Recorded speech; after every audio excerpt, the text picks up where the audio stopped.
Hi, and welcome to part 6 in video. In part 6 video, we will derive the velocity along the hypocycloid. As let's say a car descends into a hypocycloid, we will determine the velocity of that car. So let's get started. Okay, first thing we have to do is determine the change in potential energy of this car. As you can see, let's say a car is located here at D, and as this car enters this hypocycloid, it's venturing deeper and deeper inside of Earth until it gets back to the top at E. And as this car ventures inside of Earth, the potential energy of this car changes because the car is getting closer to the center of the Earth. So we have to determine what this potential energy is. And this potential energy is a function of R from 0, let's call this 0, 0 to R. Okay. And so the F is a function of R, F R times the change of R. So let's determine what this potential energy is. So as a bead or a car, let's say, travels from point D to point E, the value of its potential energy changes as it descends into the Earth. Therefore, its gravitational force, F, is a function of R, its distance from the center of the Earth. Let's continue. Let's assume that the mass density of the Earth is constant throughout the Earth. Let's say the mass density is the same, which it is, and it's slightly different. But let's say it's the same. That will make the calculations easier. So let's determine the gravity as it changes as the vehicle travels from point D to point E. We know that the gravity at the surface of the Earth is, where G is gravitational constant, the force of gravity of the car equals the mass of the car times the gravitational G. We know that force of gravity of the Earth is equal to the mass of the car times the mass of the Earth times the gravitational constant divided by the radius of the Earth squared, RE. Therefore, the force of the car is equal to the force of the Earth. And that gives mg is equal to the mass of the car times gravity is equal to the mass of the car times the mass of the Earth times the gravitational constant divided by RE squared. That's the radius of the Earth. So that gives us a value for G. So G is equal to the mass of the Earth times the gravitational constant divided by R squared, RE squared. And if you input those values in there, you'll see G will come up to 9.8 meters per second squared. But as this car ventures inside of the Earth, that G changes. But as the mass of the Earth that's pulling on the car in the tunnel is a function of R, the mass of the Earth is equal to volume times density, which is equal to 4/3 pi little r, small r, cubed times rho. And the mass of the Earth is equal to 4/3 pi large r e cubed times rho. And since the rho is density, and we're saying that the densities are the same.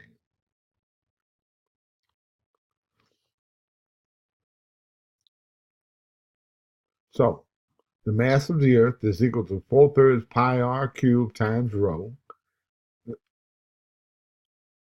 Okay, let me start over again. The mass that's pulling on the car is 4/3 pi small r cubed times rho, and the mass of the Earth is 4/3 pi r cubed large R cubed times rho, RE cubed times rho. That's the radius of the Earth. So we'll solve for rho here. and we plug this row into this row with a mass that's pulling on the car. And we simplify terms, and we get the mass that's pulling on the car as a function of r is the mass of the Earth times r cubed divided by the radius of the Earth cubed. The effective gravity is therefore G effective is equal to the gravitational constant times the mass that's pulling on the car divided by r squared.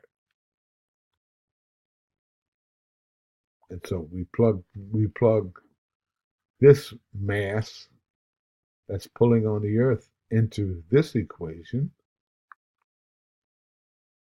and we get G effective is equal to the gravitational constant times the mass of the Earth times small r divided by the radius of the Earth cubed. And we factor out r squared, and we get Gm, G times the mass of the Earth divided by the radius of the Earth squared times small r divided by the radius of the Earth. This small r, as we can see, is from the center of the Earth to some location along the hypocycloid. Okay, let's continue. Here's our previous equation, where G is equal to this equation here.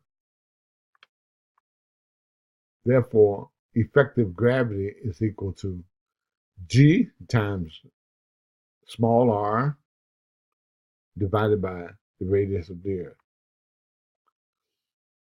And as we see, small r is from the center of the Earth to some location on the hypocycloid.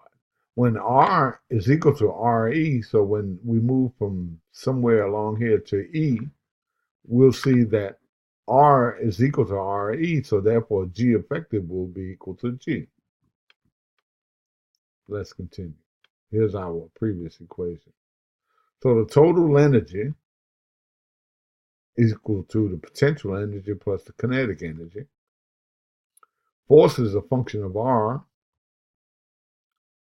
right there, our previous equation.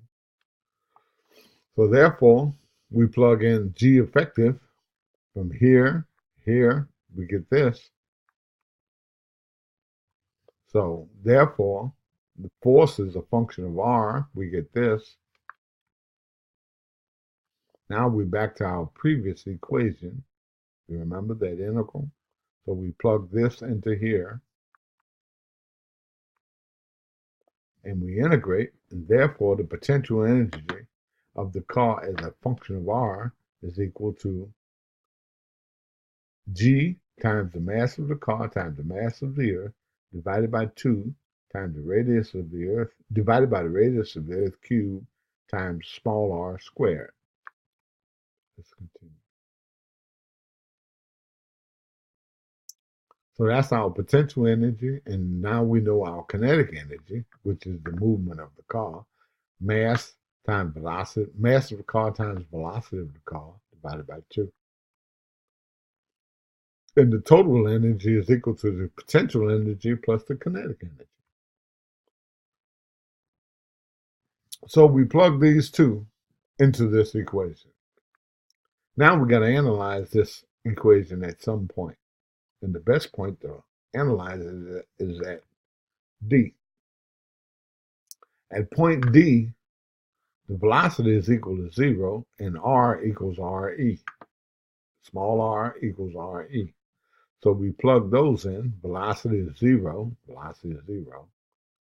And r equals re. So re squared, re cubed.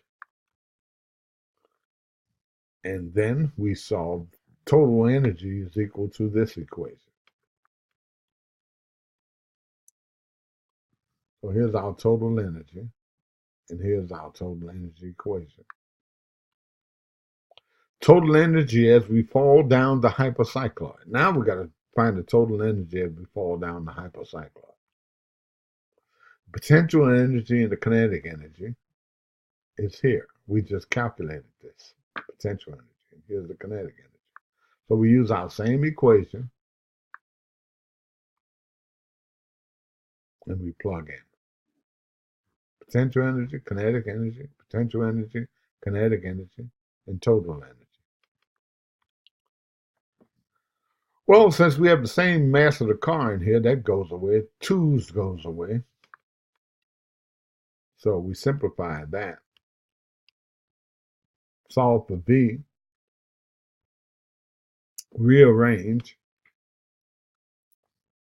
We factor out an RE. Now we got R squared. You remember what G was, R squared. GM, or G times the mass of the Earth divided by R squared is G. Right there. Plug that into this equation. We plug a G here. We put a G here because G has an R squared in it, so we just multiply an RE to cancel one of those R's. We factor out G. Square root both sides and simplify. And that's it. So this is the velocity of the car is the square root of G divided by the radius of the Earth times the quantity radius of the Earth squared minus R, small r squared. The radius from the center of the Earth to the hypocycloid. And that's it. Please review the following videos. Part 4, derivation of the hypocycloid equation in terms of x and y. Part 2, arc length of the Brachistochrone cycloid and the hypocycloid. And hypocycloid high speed travel. And you will find these equations in this last video. Let's continue. Well, that's the end of part 6. We derived the velocity along the hypocycloid. In the next video, part 7, we will derive the descend time for the hypocycloid. How long it takes to ride the hypocycloid from beginning to end.